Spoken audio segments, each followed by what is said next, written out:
I was in a nightmare situation. I was 23 years old. I started to get a pain in my back tooth. Thankfully, I knew that if you avoid your nightmares long enough, they always go away, right? It didn't go away. The pain just got worse and worse until eventually I called the dentist and booked the appointment. It's interesting, isn't it? How often we're motivated to take action, not to gain a shiny goal, but to avoid a nightmare. And that's how I came to be sat in the scariest chair in the world, the dentist chair. I was absolutely terrified. And if you've ever had your wisdom tooth taken out, you know I had every reason to be absolutely terrified. The dentist towered above me. Mr. Bamforth, this is going to hurt, but you are completely in control. If at any moment you want me to stop, just say stop and I'll stop. Well, what choice did I have? Okay. He put me back in his fancy chair. Up and wide. He starts to pull up my tooth. And as he pulls, the pain builds. And he pulls, the pain builds. And he pulls, the pain. Oh, it's too much. Stop! Without missing a beat, the dentist said, almost there. Continues pulling at my tooth. Now, I don't know about you, but that's pretty much how I feel in the pandemic right now. We've gone through about as much as we can cope with, and then, almost there! It's a nightmare. It's exhausting. So how do you as a leader motivate your teams in this sort of environment? Well, it's tough. But the answer is you get back to basics. Now, before we prescribe a solution, let's make sure we really understand what the problem is. So let's take Zach as an everyday example. So Zach was living out his dreams, pursuing his passion, really achieving his goals at Cambridge University as a student, which, okay, isn't too everyday for the majority of us, but the principles are exactly the same, because as he was pursuing his goals, all of a sudden he's thrown out of Cambridge along with all the other students, all the other staff. Cambridge shuts its doors for the pandemic. His whole world is turned upside down overnight. And that's a nightmare, isn't it? And if that wasn't scary enough, now he's got to travel home on public transport, which, especially during the start of a pandemic, is pretty scary too. Just desperately trying to stay away from everyone. And Zach managed to arrive at home to his family sheep farm, and he promptly hid away from the world. Which is great. That's what you're meant to do with a pandemic. But it's not just pandemics that we want to hide from. It's any of our nightmares. We're going to come back to Zach later, but let's take another example. Let's take, if you know your ancient Greek myths, Sisyphus. Sisyphus shows us just how endemic this desire to hide from our nightmares is. So Sisyphus was a king, the king of Corinth, and he was the peak of his power and authority. But unfortunately, Sisyphus had upset someone even higher up. He'd upset Zeus himself, and Sisyphus knew that his time was up. So he went to his wife. He said, my beautiful wife, I want you to promise me something. Anything, Sisyphus, anything. You're my husband. I love you. Excellent. When I die, I want you to strip my body naked and throw me into the street with the dogs. I know. You didn't think it was going to be that sort of show, did you? Well, she promised. And not a moment too soon, because that night, as Sisyphus lay sleeping, Thanatos came to collect him, or death as we know him today. And Thanatos took Sisyphus all the way to the underworld. And as Sisyphus started on that ultimate journey, he came across none other than Hades himself, the king, the god of the underworld. And he said, mighty Hades, you're a god. You understand the importance of respect and honor. Well, I'm a king, was a king, the king of Corinth. And when I died, my wife took my body, stripped me naked, and threw me to the street with the dogs. It's an outrage. It's an outrage. Now, I know there's nothing you can do to help. You're powerless to help, but if I just had 24 hours, I could go back, sort things out, and come straight back. I know, it's a stupid idea. There's nothing you can do. That is an outrage, human. That's horrendous. You have 24 hours. Come straight back. So Sisyphus got to do what all of us dream of doing, to come back from that ultimate nightmare of death. And when he got back to his body, he promptly ran away. He hid from everyone. And who can blame him, right? He managed to hide from the ultimate nightmare. Now, we're going to come back to Sisyphus a bit later as well. But that's the point, isn't it? We want to hide from our nightmares. Of course we do. And sometimes that's the right thing to do for a time. But the longer you hide from your nightmares, the worse it gets. Now, I work with teams to help them. I've worked with hundreds over the years to help them become their best selves. And I do that by helping them have shared visions and by avoiding nightmares. Now, the pandemic is a nightmare, isn't it? But there's one particular nightmare that's even worse than that, which I help teams avoid. The problem is that unless we've got the conditions in place to enable us to thrive, we really start to struggle. And the longer that those conditions aren't in place, that gets worse and worse. It's really, really damaging for us. So, why is that? Let's have a look at the nightmare that is the pandemic and how that affects us. So first off, in order to help us flourish and thrive, we need to feel like we've got control over our environment.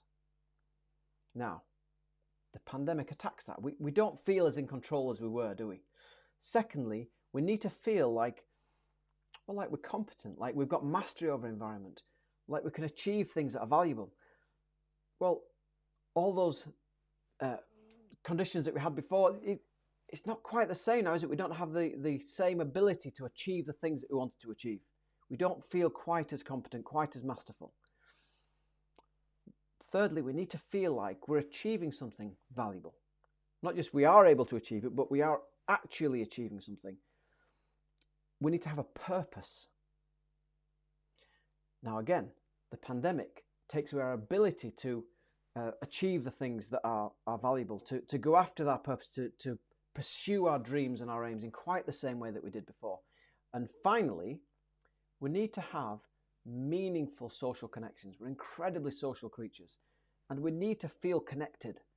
And again, the pandemic has taken away our ability to be quite as connected to our teams and our fellow humans. That's why it's been so hard for us. The longer this goes on, the harder it gets for us, and the more problems we have.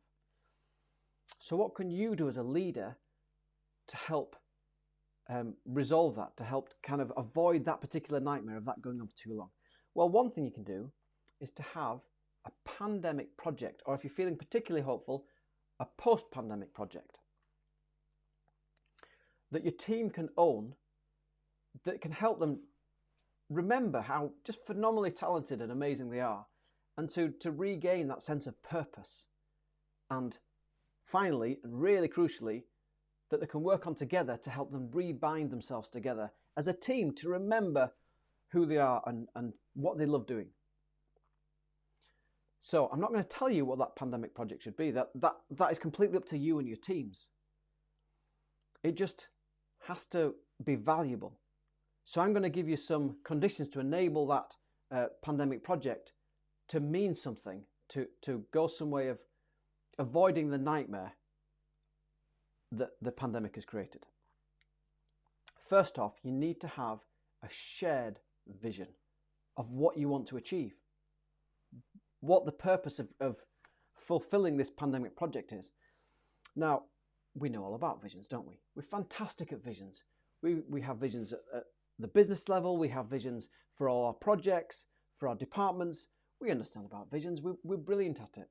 And frankly, I think visions are absolutely crucial. And so I've gone on a bit of a mission to find out, well, what was the best visions out there? And I think you'll agree that I found the best vision, the greatest vision. I'm going to share it with you. I hope you sat down. It is phenomenal. Are you ready? Isn't that motivating? Oh, sorry, I shared the wrong one. This is the worst vision. Do you see, these sort of visions are on boardroom walls up and down the country. Is it motivating? Well, it makes us feel special about ourselves. It makes us feel, we've got the business speak in there. We're kind of special. It's not really motivating for your teams. A vision has to be something visual. It's vision, right? It needs to be something that they can see, that pulls them on. That's the greatest thing they can work on. That's a vision. Let me show you the greatest vision.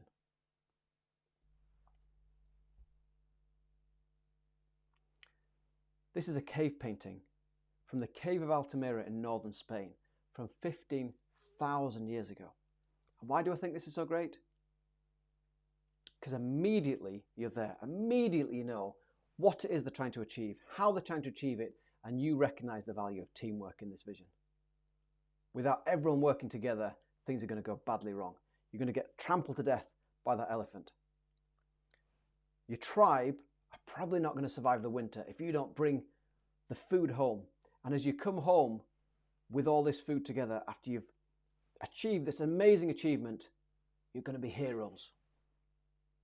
That's a vision. That's a vision. So find for your team a pandemic project that is just exciting, is fun to be part of, and you get a real buzz for achieving. That's your goal as a leader. Now, there's two ways that you can give your team this vision, this pandemic project. Let me show you the first way. The first way, I'm going to give you a story of a leader that I worked with when I was quite a bit younger, a little while ago. So as I was going down the hallway to visit this leader, I was feeling pretty amazing about myself, pretty special. I went along, knocked on the door. Leon, coming in. Just me and you in my office. We're going to sit down. We're going to solve this together. And as we spent some time working out what the problem are, and how I could resolve them, I was feeling pretty amazing about myself. And at the end, I said, "Wow, that's fantastic. I think this is really going to boost your team. Oh, this is going to be great." Oh, thank you, Leon. No, this is absolutely brilliant. This is just what my team need. This is fantastic. And I knew I was pretty fantastic. That's great. I helped create that. And I shook her hand and I walked down, and I was feeling pretty amazing about myself. I was fantastic. And I heard, as I was walking down the hall, just before she shut her office door, she said, "This is great. Now my team will have to do what I say." And you're walking along when you think, oh, immediately your whole perspective changes. You ever had one of those moments? This wasn't going to work. This wasn't going to work. The wrong problem was being solved with that team. And funnily enough, it didn't work. You won't be surprised to hear that, will you? You're not shocked by that. It didn't work. If that's your approach to giving your team a pandemic project, it's not going to help them regain those conditions to enable them to thrive.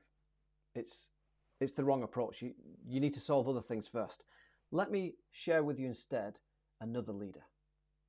See, that first leader, she felt her role was to be responsible for the success of her team. The second leader felt her role was to be responsible for creating the conditions to enable her team to succeed. So this leader was called Lucy. Now, Lucy is phenomenal. I really, really love Lucy. I think she's fantastic. And she had a completely different approach to leadership because of her different mindset of what her role was. So again, I walked down the corridor, not quite as swaggering as I was before. I'd learned a thing or two. Knocked on the door. "Come in, Leon, we're all waiting for you." And I walked in, and everyone sat there, Lucy with her whole team.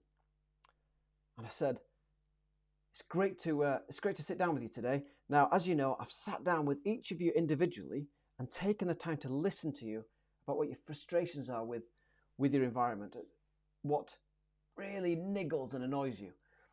And I've done some thinking and I've brought it all together, and these are the problems. These are the problems that you have at the moment. How do you want to resolve them?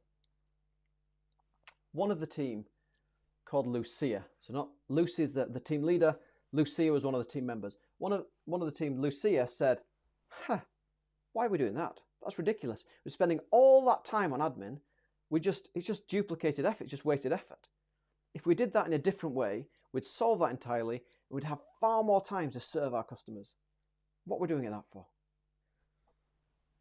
And everyone agreed that, oh, that's such a good observation, Lucia. Why are we doing that? So I said, well, is that how you want to do it? Is that the change you want to make? Is that the project you want to have? And everyone agreed.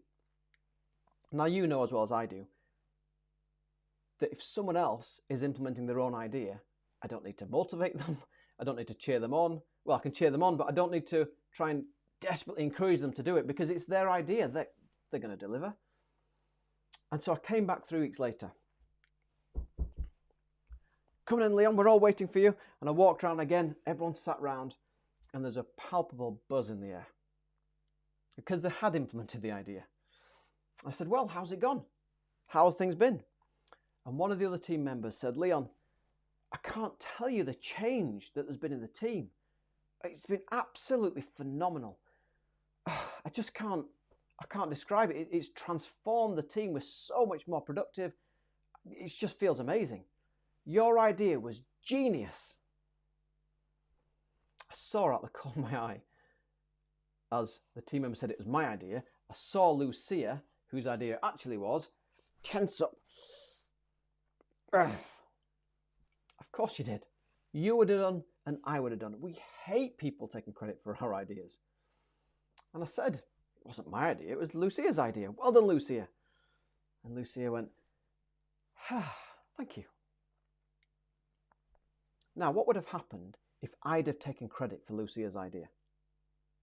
Again, you know and I know, because if it had happened to us, we'd have hated that idea. We'd have resented it. The fact that we had come up with a great idea and someone else had got the credit for our success. When you're creating the conditions to enable your team to thrive, allow them to have the credit. Allow them to have the success. You're responsible for creating the conditions. They're responsible for the success. So what do you get out of this as a leader?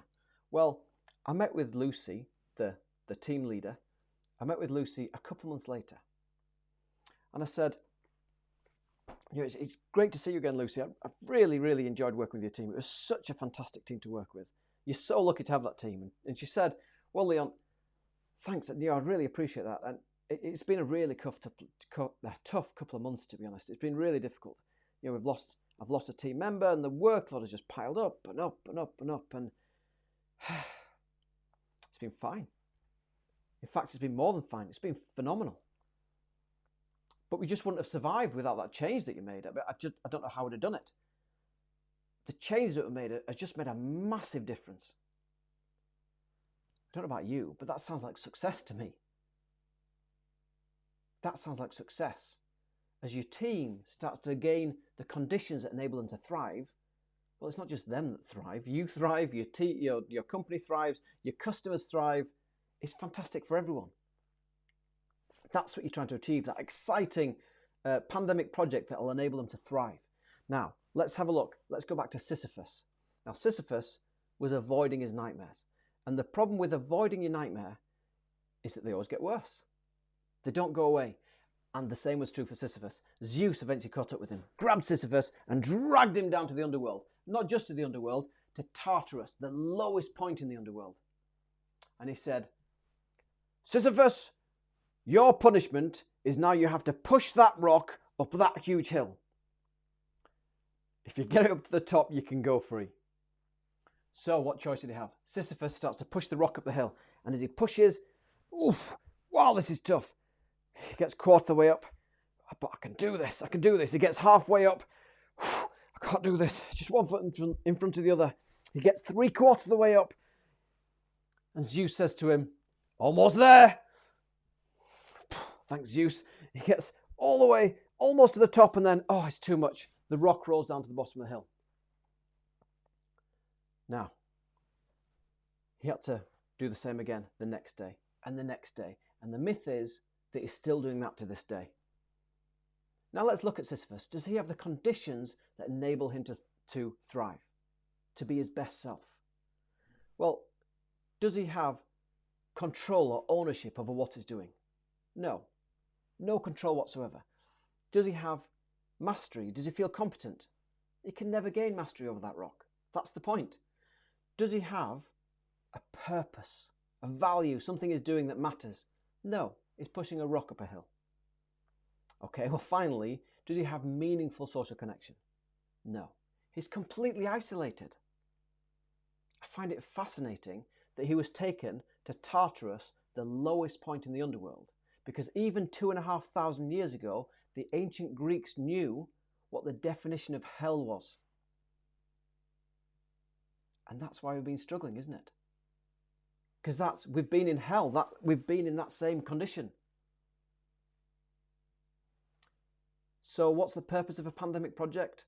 To help dig us out, to help us once again to take our place in the world and start achieving and producing the value and creating the value that we know we can create. Because that's what feels meaningful to us. That's how we're going to come back, that you're going to have a pandemic project that binds your team together so we feel once again part of a team rather than feeling isolated. And it's exciting. It's exciting to achieve things and to create things. It's brilliant. It's really exciting. I'm really excited for you to have your own pandemic project. Let's come back to Zach. If you remember, Zach had been thrown out of Cambridge University because of the pandemic, and he was hiding away at home. And he was hiding away for 18 months in 1665. The pandemic Zach was hiding from was the bubonic plague. And he had a pandemic project to enable him to thrive. And at the end of his isolation, at the end of his time in his pandemic project, he gave us the results. His pandemic project found the theory of gravity. See, Zach was none other than Sir Isaac Newton himself. He'd understood gravity and the 3 laws of motion that described how the planet circles the sun.